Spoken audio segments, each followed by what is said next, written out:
अच्छा, किसको अहमियत दी जाए? अगर इस सवाल को हम ऐसे देखें कि जो आइडियल डेमोक्रेसीज दुनिया में कहा जाता है, स्कैंडिनेवियन कंट्रीज में या कनाडा में हम सोच लें, तो वो डेमोक्रेसी किस फैक्टर पे देखी जाती है? और वो वेलफेयर स्टेट्स हैं, पाकिस्तान एक सिक्योरिटी स्टेट है, क्या ये फर्क है? जी बिल्कुल। बेसिक चीज तो ये है कि they are welfare states. Welfare state का ये मतलब है कि वो आवाम के लिए, उनकी बेहतरी के लिए वो रियासतें बनाई गई हैं, जिसके अंदर सारे डेमोक्रेसी के जो पहलू हैं उनको इम्प्लीमेंट किया जाता है, मोर rather than less. Scandinavian countries हैं, यूके एक जमाने में था, अभी भी है। तो अब बात यह है कि पाकिस्तान के अंदर जो सिचुएशन है इज वेरी डिफरेंट।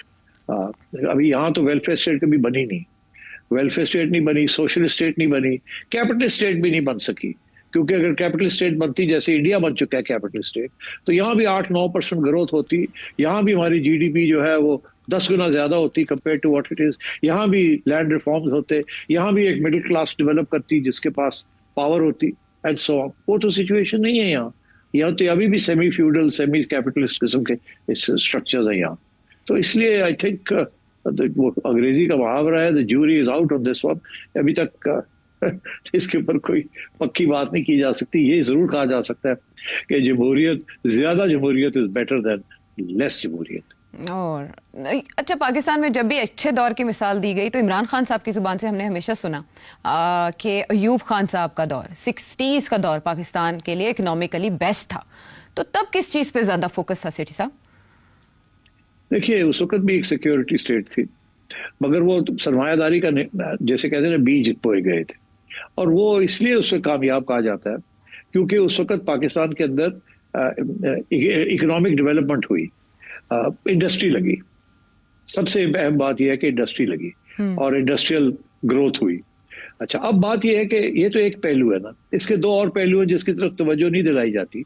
इसीलिए इमरान खान साहब इस किस्म की बात करते हैं, उन्हें एहसास नहीं है कि इसके दो और पहलू भी थे। एक पहलू तो ये था कि उस वक्त सरमायादार अमीर हो गए और गरीब लोग गरीब ही रहे। पहली बात तो ये। दूसरी बात ये है कि उस वक्त सारा पैसा जो है वो अमेरिका से आ रहा था, हथियार भी अमेरिका से आ रहे थे, एड भी अमेरिका से आ रही थी। आप खुद पाकिस्तान के अंदर कोई रेवेन्यू जनरेट नहीं कर रहे थे, सारा कुछ बाहर से आ रहा था और फ्री फंड में आ रहा था। क्यों?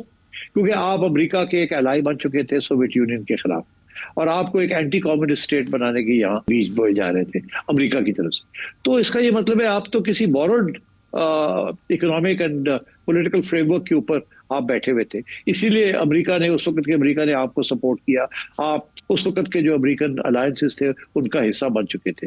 तो आपने तो अपनी आजादी खो दी ना उस वक्त। तो क्या आप क्या इमरान खान ये कहते हैं कि उस किस्म की गुलामी एक दफा फिर आ जाए, उस किस्म की सरमायादारी की ग्रोथ हो यहाँ जिसमें गरीबों को कुछ ना मिले? तो ये थोड़ी कॉम्प्लिकेटेड इश्यूज है, ये सिंपल इश्यूज नहीं है। और ये आखिरी बात जो मैं कहना चाहता हूँ, खान साहब को इस बात का भी इल्म होना चाहिए, अगर नहीं है तो थोड़ी सी पढ़ाई कर ले।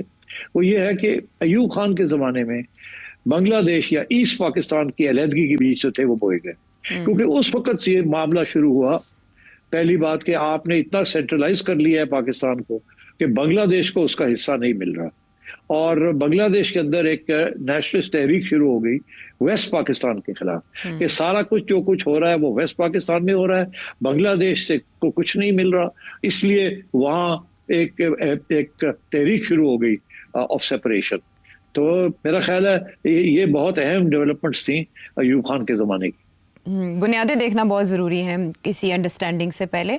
से अहमद यार साहब, सेठी साहब, ये जो पाकिस्तानी मतलब प्राइम मिनिस्टर वगैरह ये जो डोनाल्ड ट्रंप साहब की खुशामद कर रहे हैं, और इनको ये है कि इसी खुशी में शायद ये कश्मीर और फ़लस्तीन का मसला हल कर दे, तो ऐसा तो नहीं कि यही चीज़ वो इनके साथ कर रहा है? मतलब जब से इंडिया पाकिस्तान की जंग हुई थी तो तकरीबन वीक में 1-2 बार वो ट्रंप साहब कह देते हैं कि भाई पाकिस्तानी जो है ना वो लीडर बहुत अच्छे हैं और पाकिस्तानी कौम बहुत अच्छी है और वो चीज़ें बहुत अच्छी बनाते हैं और उनकी आर्मी चीफ बहुत अच्छे हैं। मतलब आए दिन कोई ना कोई बयान देता है। ऐसा तो नहीं कि वो इनको ये साबित करना चाहता है कि देखो हमारा तो मतलब जो पुराना एक इत्तेहादी है इंडिया में, तो उसको छोड़ के तुम्हारी साइड पे हुआ हूँ, तो अब तुम ये अच्छे बच्चे बनो और इसराइल को तस्लीम कर लो, और इस तरह शायद कोई कश्मीर में भी इनसे समझौता करवा दे। देखिए, आप सही सोच की तरफ चल रहे हैं। बात यह है क्यों हमें इस किस्म की रॉयल ट्रीटमेंट दी जा रही है। यही डोनाल्ड ट्रंप जब पहली दफा आया था तो कह रहा था पाकिस्तान ने हमारे साथ डबल क्रॉसिंग की है, हमसे 20-30 अरब डॉलर ले लिए इन पिछले 10-15 सालों में, और हमारे साथ डबल गेम खेलता रहा, डबल क्रॉस करता रहा, इसलिए हम बिल्कुल इस पर एतमाद नहीं। और वही डोनाल्ड ट्रंप है जो आज आपकी तारीफें कर रहा है और आपको आसमान पे ले जा रहा है। क्या वजह? तो आपने अच्छी निशानदेही की है, मगर मैं थोड़ा इसको बढ़ा देता हूँ। पहली बात तो ये है जी कि पहली दफा अगले 10-20 साल जो है उसके अंदर एक नई डिमांड हो रही। एक नई डिमांड है रेयर अर्थ मिनरल्स की, और रेयर अर्थ मिनरल्स जो हैं सबसे ज्यादा चाइना में है, और कुछ अफगानिस्तान में है, पाकिस्तान में है, और अमेरिका की अपनी सप्लाई जो है वो कम है। उन्हें बहुत सख्त जरूरत है रेयर अर्थ मिनरल्स की फॉर टेक्नोलॉजिकल डेवलपमेंट, और क्योंकि अब वो नए मेटल्स और नए रिसोर्सेज की जरूरत है। वो तेल की वो अहमियत नहीं रही जो पहले थी। अच्छा, उस सिलसिले में पाकिस्तान ने आपने देखा कितनी जल्दी नए कानून बनाने शुरू कर दिए, और कितनी जल्दी फॉरेन कंपनीज को इंटरेस्ट करने की दावत दी जा रही है, जिसमें डोनाल्ड ट्रंप की फैमिली के भी इंटरेस्ट है।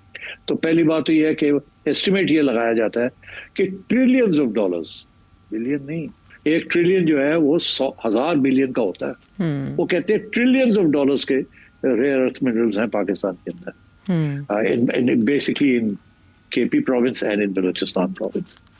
तो इसीलिए इतनी जल्दी वो कानून भी पास करना पड़ा एंड सो ऑन। तो एक तो ये नया इंटरेस्ट डेवलप हो गया है अमेरिका का एंड डोनाल्ड ट्रंप का, एक पर्सनल इंटरेस्ट, एक इंस्टीट्यूशनल इंटरेस्ट।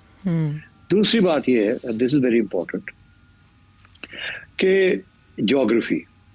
आप बैठे हैं, मैंने पहले भी इसका जिक्र किया था, उस जगह पे जहां आपकी जियोग्राफिकल पोजीशन बड़ी इंपॉर्टेंट हो गई है आगे के लिए, ईरान, अफगानिस्तान, चाइना, ठीक, एंड सेंट्रल एशिया और इंडिया।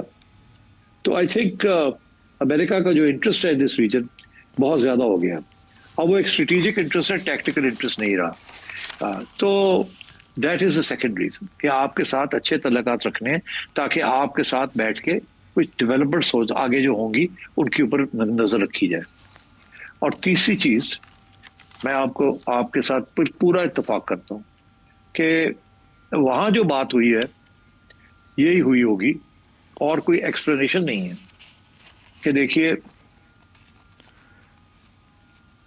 आगे जाके मैंने सेटलमेंट करवानी है मिडिल ईस्ट की, मैंने इब्राहिम अकॉर्ड जो है उनको वापस लेके आना है एजेंडे के ऊपर।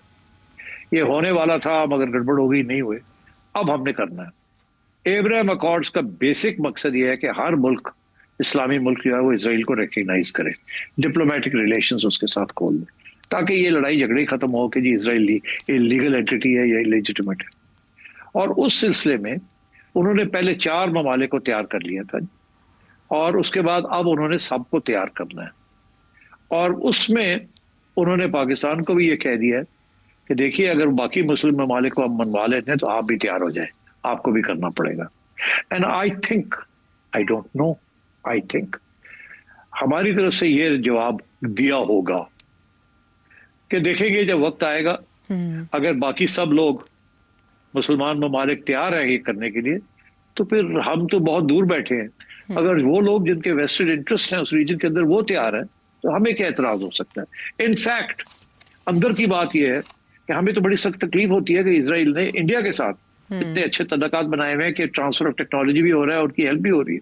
और हमारी मिलिट्री इस्टेब्लिशमेंट्स ने कब से कहते थे कि किसी तरीके के साथ ये इंडिया और इसराइल की लिंक जो है इसको कमजोर किया जाए, हमारा बड़ा नुकसान हो रहा है। तो बड़े लोग हैं यहाँ जो ये सोचते होंगे कि अगर इसराइल की रिकग्निशन हो जाती है और सऊदी अरेबिया कर लेता है तो हम फिर उनके साथ मिलके हम भी फिर खड़े हो जाएंगे, ऐसी क्या बात है। और जाहिर है कि अगर जिनके ये प्रॉब्लम्स हैं वो एक्सेप्ट कर लेते हैं तो फिर what is the problem with us. और अब तो ये भी सुनने में आ रहा है कि उन्होंने हमास को भी तैयार कर लेना है और हिजबुल्लाह को भी तैयार कर लेना है किसी न किसी स्टेज पे, because at the end of the day ये हमास, हिजबुल्लाह वगैरह they all get the resources from some of these countries, especially Iran. अब ईरान माने या ना माने, अगर बाकी सारा मुल्क जो है वो मुसलमान ममालिक जो है वो तैयार हो जाते हैं तो आप किस खाते में खड़े हैं। पैलेस्टाइन, आपका तो कश्मीर का इशू है, पैलेस्टाइन का तो नहीं।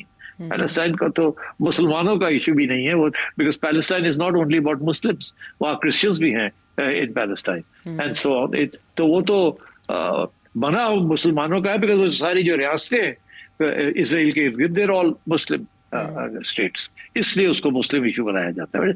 Actually it's not a Muslim issue, but anyway. तो अब ये है कि आई थिंक ये कमिटमेंट हम कर रहे हैं या इशारा कर रहे हैं कि जब वक्त आएगा तो हम we will fall in line with the other Muslim countries.